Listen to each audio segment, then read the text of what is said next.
Welcome to the Fantasy Champions Fantasy Football Podcast. Here's your host, Morgan Colby and Rick Lemon. What's poppin'? What's going on? What's poppin', Fantasy Champs? So we got another podcast mid off season. You know, it's much more fun to talk about fantasy football in July and August. Yeah, that's when July is the when NFL it really season starts to pick up, and then August is just like. I have fun during the NFL draft too. Yeah, the NFL draft is great. Right now, we have OTA overhype and underhype. Literally, okay, so as Patriots fans, we follow probably everything related to the Patriots. I've watched like 3 different podcasts that have to do with people who actually went to the OTAs and saw people, just so I can see what's going on. You know what I'm saying? I probably should do that for every team, but I'm here for one, so. Yeah. New England Patriots. So anyway, they were all talking about how Jarrett Stidham outshined everyone in the one practice that they saw. I'm like, Yeah. Okay, all right, let's. Stidham outperformed Mac Jones. He's starting week 1. Literally, somebody tweeted that they were like, "Oh, Stidham's like, whoa, don't forget about me. I'm still here." And I'm like, "No, we forgot about you. You're not going to be anywhere near the starting lineup. Sorry, Jarrett." Yeah, it's so, dude. And then there's like players that do a single thing, or it like shows a running back's thighs, and then somebody will tweet it and it has like 10,000 likes. RB1. Yep. Like sometimes it's just a joke of them being like Mike- RB1, but then there's actual Mike people Davis that are top like, 5. The Mike Davis hype train is so real. I did a mock draft today because I was just scrolling through Twitter. It's because no one else is there, and Yeah. Arthur Smith is a run heavy like offensive guy. Right. So I was scrolling through Twitter and someone was like, "Oh, join my mock." I was like, "All right, whatever." Yeah. I joined it, and the whole chat when Mike Davis got picked was like, "Dang, I wanted him." Uh-huh. He's like, There's no way you can get a Yeah. starting running back who can be an RB1 in the 7th round, steal of the draft. He should be a top like 4-round pick." And I was like, okay. Yep. The hype train is just. I mean, I draft him in the 7th round. No, I wasn't in the 7th too, but I'm saying like they were like he should be in the top 4 rounds. Yeah. It's like okay. Yeah, even in dynasty startups, man, it's getting outrageous. Yeah. So anyway, welcome to Fantasy Champions Fantasy Football Podcast. My name is Morgan Colby. I got Rick Lemon with me as always. Thanks for listening to our 2-minute monologue about nothing. Today we're going to talk about the Julio Jones trade. Okay. Yeah, we are. Usually we in the past we've had a news segment, or we like to we're going to talk about Julio Jones for a whole podcast today.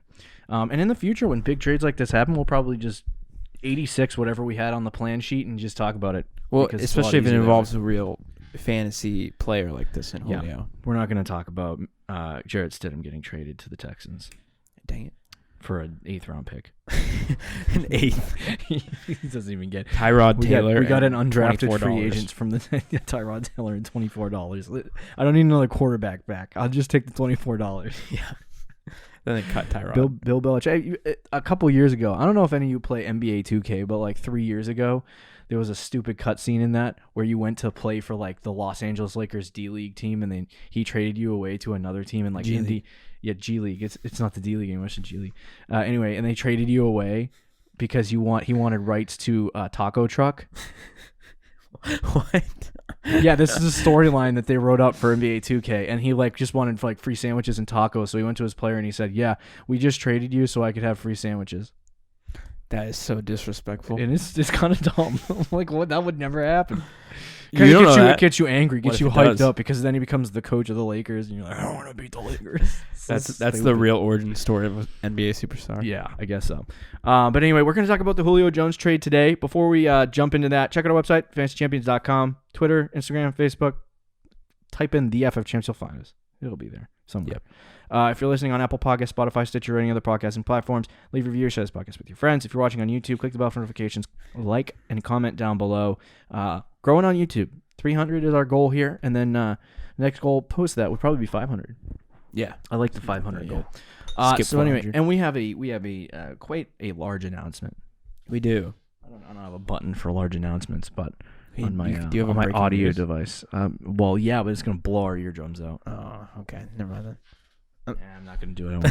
Let's give me a heads up. He's covering his ears. I'm like, with headphones in, it's not doing nothing. Yeah, bro. it just makes it louder actually Yeah. because you're pushing it. I know. into your So ear. anyway, we are announcing the draft guide for 2021. Ooh. It'll be a lot of work, but it's going to be a lot of fun. And we want to get you as hyped up for the regular season as we humanly can, and get you prepared for your drafts so you can dominate everyone ever. Yeah, it's going to be worth it. We put a lot of effort into it last year, and I think we'll have probably even more stuff this year. I'll probably do another, what is it called? Listener League. So if you buy, you'll get entered into the Listener League. But pre-orders start on June 11th. How much is it going to be? $9.99. Wow. That's cheap. Yeah, bro. That's cheap. Some of these draft guides out here are $40. So just cop our draft guide. Get everything you get in their draft guide for $30 less. We have Dynasty rankings in there. There's going to be Dynasty rankings. Our first ever Dynasty rankings ever for startups, even though most of them have probably already happened. And then there are some startups though in like August. I know I did one last year. Yeah. Really? And then we have redraft rankings in there, breakouts, busts, sleepers. We got player projections and much more, including like coaches, consistency charts and stuff like that. So you'll get as much information as we can humanly fit in there. Buy it now or be lame and lose your fantasy league. And launches July 9th. It's going to be a necessity. I probably should put that in the other show notes because if I don't, I'm never going to tell them. Yeah, you're going to want to copy and paste that. Yeah. Anyway, so let's jump right into the main quadrant of this show after 6 minutes and 42 seconds of intro. It's not going to be a super long episode because we're just talking about one trade. But anyway, we're going to talk about the Julio Jones to the Tennessee Titans trade. And I don't even know where to start, but we'll start with the information. And it makes me rather upset that, there was another team that needed a wide receiver. They didn't throw an offer in. It's because, did you hear the report of why? No. Because he's old and they don't want to spend money? They didn't want to pay his contract. Yeah. Well, great news. Anyway, so I didn't know how dire the situation was for the Falcons that they literally had to give up Julio Jones and a 6th-round pick for a 2nd and a 4th. So, I mean, he got a 2nd. Yeah. Imagine trading Mohamed Sanu for a 2nd-round pick. Yeah, what team would do that? And then trading Julio Jones for basically the same capital. Anyway, so those are the details of the trade. The Titans get Julio in a 6th, and how much contract did the Titans eat? $15 million? I think I saw it was $15.5 million. I didn't see that. Yeah. So they eat some contracts. But I know they did eat some of it. Yeah. So anyway, we're going to talk about how this trade affects both teams. What actually happens, I guess, in the future here for Tennessee Titans fantasy-wise and for the Falcons future-wise in fantasy football. So we'll start with how does this trade affect A.J. Brown? Because my guy is getting hate and he's getting love. And the fantasy community all divided over here. We don't know. So we're going to tell you exactly what we believe on A.J. Brown. Now, I want to get your thoughts first. Okay. And then I want to respond to your thoughts because I don't know if I have the same. So the thing with the A.J. Brown in this situation, it's kind of tough because it's not like it sucks because going into this, we were like, he's going to get a gazillion targets. There's like 300 vacated targets, all this stuff. Now, with Julio there's still actually a decent amount of vacated targets. Yeah. I'm going to pull up how many vacated targets. Yeah, and I don't think Julio is going to take all of it. So I still think A.J. Brown will have that opportunity. And I also think it opens things up for him. Teams were going to double team him, even triple team him at times if you got really hot. And now you can't do that. You have to worry about Julio, who is an absolute beast. He's just an upgrade over Corey Davis. And A.J. Brown with Corey Davis was very good. Now, Julio is going to be better than Corey Davis, obviously. A lot better. But again, it's a tough situation to read. I think I'm not going to say it flat out helps A.J. Brown, but I'm definitely not going to say it hurts him because I do think he'll be very efficient still. There are still vacated targets. 52.6% vacated opportunities in the passing attack for the Tennessee Titans just at wide receiver. There's 47.1 at tight end. I mean, come on. What this really does is a lot of opportunity. It does Fitzpatrick, which unfortunately I drafted in a single rookie draft, and I regret it. I was going to draft him everywhere. Didn't get the shot. Thank God. Yeah, and Josh Reynolds, who I also own in like 3 leagues. Can I say something? As totally, just a sleeper. We'll talk about the Falcons in a second, but you sniped my brains out on Russell Gage in a startup. Yeah, I did. I have him in 3 leagues. But it was the price I had to pay because I also have Josh Reynolds. So Josh Reynolds is going to be, I want to pull up the exact amount of vacated targets because, again, I'm gonna go on the fence. I'm gonna just say it. I think this helps AJ Brown. And I know you probably don't feel the same. No, I've been flip-flopping. Okay, so you ready for my take? You ready Sure. for my opinion? Because somebody so eloquent. It definitely helps Tannehill. Yeah, 100%. I didn't even put Tannehill on the list, but does Tannehill become a top 7 quarterback? Maybe top 5. I don't know. I don't want to jump on that. Which is so, he's not going to get drafted as a top 5, but he's going to be such a good it's a late-round value. Yeah, so anyway, we're not going to talk about Tannehill for a while, but for me, somebody on Twitter so eloquently, I think I said that word right, put that the Julio Jones trade to the Titans is a decrease in target share for AJ Brown, but an increase in efficiency. So basically, what he might lose in opportunity, he's going to get correct. He's going to become more efficient because Julio is on the other side of the field. So here's kind of the situation for me. Well, Rick looks up the vacated targets because that is part of my art. You got it. All right, let's 224 vacated targets. Okay, so they have 224 vacated targets. Julio takes 120. Yeah. So what I feel for AJ Brown is that before this particular situation, right, before they got Julio Jones, I felt like AJ Brown was most definitely going to get 150 to 160 targets, easily in a sleep. And that would have made him wide receiver 1 in my mind. That is where, when I talk about wide receiver 1, I'm not talking about a wide receiver 1, like a top 12 guy. I'm talking about top 1, the number 1 guy. He could challenge Adams.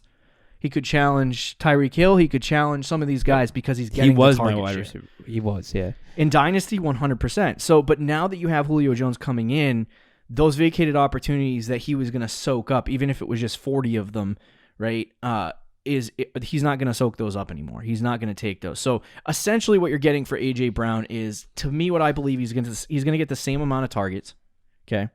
Mm-hmm. He's going to get a better efficiency, or he's going to become more efficient because Julio's on the other side of the field dominating, probably the 1, I would say. And then I feel so like you think Julio's going to be the 1? I feel like Julio. Well, I feel like 2 cornerbacks on the outside, he's going to be the 1. Okay. I'm not talking about on the team. I think AJ Brown will probably be the number 1 guy, but in terms of target share. But I think in terms of Julio Jones is an all world. I love AJ Brown, and AJ Brown might turn into that. Who knows? But Julio Jones is basically one of the best receivers to ever play the game. Yes, he is. And so, that's going to demand some respect from the corners, whereas AJ Brown has been in the league for 3 years or 2 years or whatever. So, anyway, for me, I really do believe that AJ Brown he's going to be what he was last year. He's going to be a wide receiver 1, probably on the lower end, 7 to 12. And that's where he's going to land. And there is how much of a chance, for me, I felt like there was almost a 50-60% chance that he finished as the wide receiver, in the top 5 at least. 50 to 60% chance next year he finishes in the top 5 without Julio Jones. Now, for me, it's 30 to 40, 25 to 30% that he does that. So this does, overall, you think, hurt his value? I think it doesn't necessarily hurt his, well, that's a whole different conversation. It hurts his value because everyone's going to fade him, but I think for me, he's kind of the same player he was last year, where he's still probably going to finish in the top 10, and he's going to easily do that. And he's still going to be one of the best wide receivers in fantasy football, but I just don't know that he can get to that ceiling of top 3, top 2, and I know some people might disagree with that, but I'm just giving you like it is. Now, there is a lot of vacated targets there still, and there's no one here to take them. Like Anthony Ferkser, Josh Reynolds, Des Fitzpatrick. There's just no one. There's no one here that's really going to take a lot of work away from AJ Brown. So there's a shot that Julio walks in, gets 120, and you still have, 100 targets left over that AJ Brown can steal from. But like I said, I'm not running away from AJ Brown. There's no reason to. Is right now for you. Obviously, I think your opinion is a little slightly off from mine. But do you think AJ Brown is still a top? Should he be drafted in the middle to early second round? Yes, okay. For me, yeah. Right. Now, where do you think he's going to be in August? He'll probably be late second round. He's not gonna. I don't think he's gonna be any of that. He's not gonna be a top 3 receiver. He's going to be somewhere in the 3rd, probably. Okay, if he's in the 3rd, bro, in dumb leagues, maybe in dumb leagues, he's in the 4th. Oh, I don't know about the 4th. I think the 3rd is possible. We'll see, because the trade happened so early that there's still time for people to change their opinions on it. Yeah, I would say I definitely could see early third. Okay. And I would take him all day there. Like, he would be the steal for me. I mean, he was the wide receiver 12 last year, but he only played 14 games. Yeah, he would have finished like through top 2 injuries. 7 or 8. He had, I believe, 110 targets last season. Yeah. 106 in those 14 games. So he was on pace for 121. Yeah. Right. If he does that again and plays the full 16, he was the wide receiver 12 in 14 games. Yeah. You would expect him to be top like 8 maybe in that range. There's still all those vacated targets even with Julio coming in. So yeah, he might not get 160 now, but he might go from 120 to like 130, 140. And that could make a huge difference still. Okay. And now you can make the argument he's going to be more efficient with that. That's been my biggest thing, is because when you go over the history of fantasy football over the last couple of years, there's only maybe one guy, I think it's Tyreek Hill, that finished wide receiver 1 and didn't have 150 targets or more. And it's like when you look at the guys every single season, the guys that finished like number 1, number 2, number 3, like those guys usually have anywhere between 140 and 160 targets. And if he's not going to get that target share, then I think he's going to end up like a Calvin Ridley, where he's very good and he can be a wide receiver 1 on your team, but he's going to end up being a low end, 6, 7, 8 guy. Yeah. So that's kind of where I'm at with AJ Brown, but it's not like we're disagreeing. I still all in on AJ Brown. yeah, I'm still all in. Because there's that shot that Julio's going to pop his hamstring or something. Yeah, that's possible. But anyway, I wanted to hit on Anthony Ferkser real fast, because I felt like he was going to be, with just AJ Brown. You know how I like to analyze a tight end position, where you talk about the tight end, where are they in the check, not in the check down, where are they in the target list? When they go through their reads, where is he on that list? And I think in this offense with no one there, I think Ferkser was probably going to end up being the second guy. Yeah, is what my guess would be. Now he's not. And now he's not. Now he's the third guy. So I always thought that Ferkser was going to be a good late round value, probably 14th, 15th round. And who knows, maybe he still is. But I don't think he's going to get over 100 targets this year. Oh, I don't think so. I think he'll probably get right around 70. But if he's only catching 50 passes, he's just not worth it as a tight end. And I don't think any of their tight ends are worth it. So I would say this kills Anthony Ferkser's value if you were interested in him as a tight end. But Jonnu only had 65 last year. He was hurt, though, didn't he? He did miss a game. Okay. All right. But, yeah, and I think he battled through some injuries. But, yeah, I think he'll get more because the second tight end on that team is not as big of a threat as Ferkser was to Smith. Mm-hmm. But I don't see him getting more than, 70 targets. Now, there has been a group of individuals who are running out and saying that Derrick Henry is going to get hurt by this in some way. And that's the dumbest take I've ever heard in my life. I don't think so. Because they think they're going to throw it more? If anything, yeah, because they think they're going to throw it more. But if anything, Brown and Julio are going to pull, guys, literal, not just corners, not just safeties, but, they're going to pull linebackers into coverage. Yeah, they have to. And if they don't, they're going to get burned through the air. And Julio, if they do send guys into coverage, Henry's going to just burn them on the ground. There'll be big plays from Julio and AJ Brown this year. Yeah, and I think for me, Henry is exactly where he should be. The only concern I have is with health and age. Yeah, but for redraft, it's not a huge concern. Dynasty, for me, it's a huge concern. Oh, yeah. Trade him now. Redraft, I'm not worried about it. The only other guy that I wanted to hit on was obviously the big man on campus, the newbie. I don't know. Did he say if he's taking 11? Julio? Yeah. I don't think so. Okay, good. I don't know. I don't want my jersey to go to waste. I know in the Photoshop picture that AJ Brown tweeted, 8. He's wearing 8. Yeah. So anyway, Julio, what are your feelings on Julio Jones? Because right now he is a 4th, 5th round pick, and this is the guy in the trade. This is what the number one Julio Jones for the SEO on YouTube. But this is the guy that is in a part of the trade, and then probably the most important piece to this cog. I have to do my projections to really give my full answer on this and really dive deep into it. But just initial reaction, initial thoughts. Yeah. I think it's okay. I think there were situations that would have been worse. Like New England. Would have been way worse. Here, I think he's pretty much just going to take the Corey Davis role. Yeah. Which is still very good. Well, where did he finish last year, Corey Davis? I don't know. But for example, Corey Davis had 5 touchdowns, right? And Jonnu Smith had 8. I think that would flip flop. Okay. So Fursker has 5, Julio has 8 because Julio takes the Corey Davis role. Fair. 92 targets in 14 games. That's on pace for like 105, 110. He probably gets a little more than that.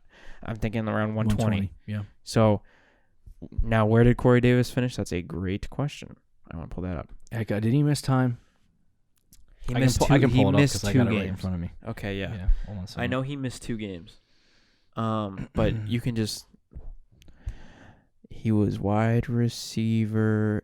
Where did he go? There we go. 31. 31 in 14 games. So he was averaging 11 points a game, which is, I guess, right in the vicinity of wide receiver 2. Now you add about 3 touchdowns to that. He probably gets about 20 more targets. So I would 10 to 15 catches. Yeah, that's like the thing that keeps popping into my head for him wide is receiver. Allen Robinson. Like, I think that's the same production that he's going to have. So I think he's going to be anywhere between 12 and like 15. Yeah. And I think the Tennessee Titans landing spot for him is going to be something where people are looking at it going like, oh my God, I don't want anything to do with it. Like there's not a lot of target share there. And I think it's going to drive him down in the draft. So you might be able to get Julio Jones at a 5th, 6th round value.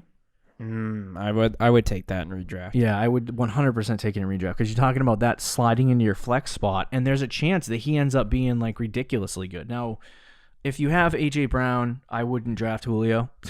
Yeah, I wouldn't. I don't want 2 of the same receiver. I'm looking at like Fantasy Pros right now. They have him 13, right behind McLaurin and ahead of Amari Cooper. I don't think I would put him ahead of Amari Cooper. No, I wouldn't either. But he probably slides in that 14, 15 range. Yeah, fair enough. Yeah, I would agree. I think he's better than Godwin fantasy-wise and Robert Woods. Woods is an underrated player, man. Finally, Mike Evans is getting ranked where I had him last year. Yeah, I would take him over Mike Evans. Yeah, but he's in that range. But I think I'm gonna pop into I'll start a little mock draft over here just to check out what the numbers are on Julio and half PPR. Right now, Julio Jones. High. Yeah, he's because still a little high. He's still listed as Atlanta too on there. But they changed the picture. They did change the picture. Whatever, dude. Give it a few weeks. But anyway, so he's right now his ADP on Sleeper is 35. So I like I said, that's right now that's 4th round. I mean, that's 4th round high end. For Julio, it's a little bit much, but yeah, I want to see where he went because in the beginning of the show I was mentioning that I did a mock draft today. Yeah. I want to see where he went. What was it? A dynasty or? It was startup mock draft or regular? It was a redraft. Dude, I don't even think I can get it. It's just vanished. Yeah, that's fine. 3 months, 4 months, 2 months, 1 month, 7 days. Yeah, whatever. But yeah, I know he fell though. I think he was like Okay. 5th round in 12 team. So 10 team, that would be like 6th round. Okay, now let's quickly talk about the flip side of this, which is the Atlanta Falcons. Obviously, we've talked about Arthur Smith making the transition from Tennessee to Atlanta. He's the head coach now. He's running the offense for the Falcons. We know he likes to run the football. I was already concerned a little bit about Julio in that offense with Calvin Ridley. Like, I was fading Calvin Ridley because I felt like him in that offense number 1 with Julio Jones. Well, it was with Julio Jones. With Julio Jones, if they only were going to throw it like 550 times and each one was going to get like 120 targets, I don't. And Calvin. Well, I don't want to say I was feeding Calvin Ridley per se, but anyway. But I just felt like the value that you had to use to get Calvin Ridley was outweighing what you were going to get in return. So I think people were valuing him a little too high. Now, without Julio Jones, ridiculous. Like, through the roof. He's going to get 150 targets. Yeah. Easily. The question is that's not even like, he usually gets like 140, 150 targets anyway. So I don't think they're going to target him 200 times. Like, he's going to get targeted the same amount. He's going to get targeted the same amount, and he still has that upside that he had before where he can finish as a top 5, top 6 wide receiver. The big question is, and that's what I think. Do you have a concern at all that Julio's not there pulling coverage and Calvin Ridley is? No, because in games last year where Julio didn't play, Calvin Ridley, I think his worst game was 18 fantasy points. Okay, all right. So he literally got like 20 plus a game. Like I feel way more comfortable about Calvin Ridley now than I did before. And dude, Ridley had 143 targets last year. Yeah, 15 games. yeah, and Julio missed a bunch of time. Correct. Yeah, he missed like half the season. Yeah, and he still had 89 So targets. can I just say, Russell Gage had 110 targets, 68. and Calvin Ridley had 143. Yeah. And now with Julio gone, with those 68 vacated targets, I don't really think that goes to Ridley. No, I think maybe like 5 to 10 targets go to Ridley. Ridley's gonna get 150 targets. Do you think Gage gets up, or is it Pitts? So that's where the between discussion, those two guys? That's just where the discussion. We talked about this before. Now, redraft. We are a redraft podcast with some dynasty in the mix, but right now is redraft season. So Kyle Pitts is going as a 5th round pick, and he's only going up. You cannot draft him there. I would buy into Kyle Pitts. I do. If he was in the 10th round, 11th round, I would draft Pitts all day. But right now, just based on opportunity alone, like.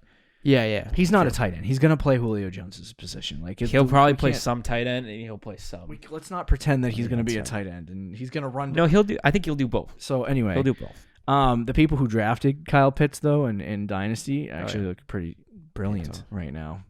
But anyway, it's basically a wide receiver. So, the big thing for me is like you said, the question is where do the targets go? Do they go to Kyle Pitts? Do they go to Russell Gage? I don't think they look brilliant because I've been telling you this for like a month that Julio's going to get traded. Month and a half, 2 months. So I think it was pretty common knowledge that Kyle Pitts was going to be a good dynasty player. Anyway, I don't know. I think it's going to be pretty split. I do think Kyle Pitts will get majority of that, but it's not like Julio's leaving 150 vacated targets. Yeah. He's leaving 68. And are they going to throw the ball as much as they did last year, 628 times? I'm not sure. Right. But I will say too, like whatever Hayden Hurst had 88 targets last year, I think that's going to go down to like 50. So you can give some of that to Kyle Pitts as well. But the 5th round is still like I think this helps Kyle Pitts the most. But the hype for him now is out of control, and this is coming from a Kyle Pitts guy. Yeah, I think for me with Kyle Pitts, he's probably gonna slot in right around 100 targets, which. Where you're drafting him, totally not worth it. I think he can be like the tight end 5 or 6, but that's like me thinking that because he has the ability and the opportunity, but we've really never seen it. And to draft that in the 5th round, especially at the tight end position where it never develops like that. Yeah. In redraft, it's not going to work unless you do keepers and you have a long-term strat of keeping Kyle Pitts as your keeper and wasting a 6th round pick. It's a terrible strategy, by the way. It just doesn't work. Yeah, so again, I can't pull it up for some reason, but today in that mock draft I did, I remember this because I was going to send it to you. Yeah. He in a 12 team, he went in the 4th round. He went right after. He went ahead of Darren Waller in the 5th round. 4th round. 412. Please. I think it was 4.9 or 4.10. Yikes, dude. That's not good. Yeah. No, I don't think Kyle Pitts is going to be a great fantasy option in redraft. And who knows? Maybe he comes in and he's the new Julio. I think he's going to be good.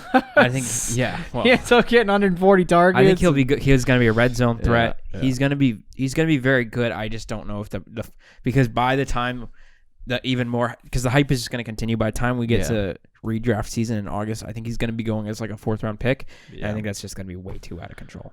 Yeah, I agree. I 100% agree. I think it's just. I mean, how high do you think he gets? I think this is it. This is the ceiling for me. I don't think he's going to go any higher than what Pitts? 4th round.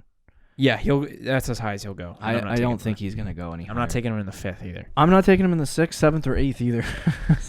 I would take him. I just can't stop it. I would take it. Yeah, but as far as other guys in dynasty formats, Gage helps him, but I don't think he's going to be like some. What is that guy's name? Almeida's Zach. Yeah, I picked him up in a league. Yeah, I was gonna say dynasty. Would you pick him up? Yeah, I'd pick him up.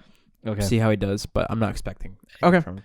Well, there you have it. There's our review of the Atlanta Falcons. I don't know that Mike Davis is still Mike Davis, so I don't really want to talk about that. But anyway, yeah, that does it with the analysis of the Jones trade. If you have any questions about the Jones trade, please leave them in the comments down below, so we can help you out with any fantasy questions regarding Julio Jones, AJ Brown, You just have Anthony Ferkser, if you really have a question about him. Yeah. If you just have any thoughts about the trade, Any thoughts? let us know. Any thoughts? So there you have it. It's complete. Running back sleepers, back to normally scheduled content. Unless running we back got sleepers a monster trade. on Thursday. We'll bring those to you. Be sure to cop the draft guide on, what is it, June 11th? I don't know. See you later. July 11th, I think. I don't know.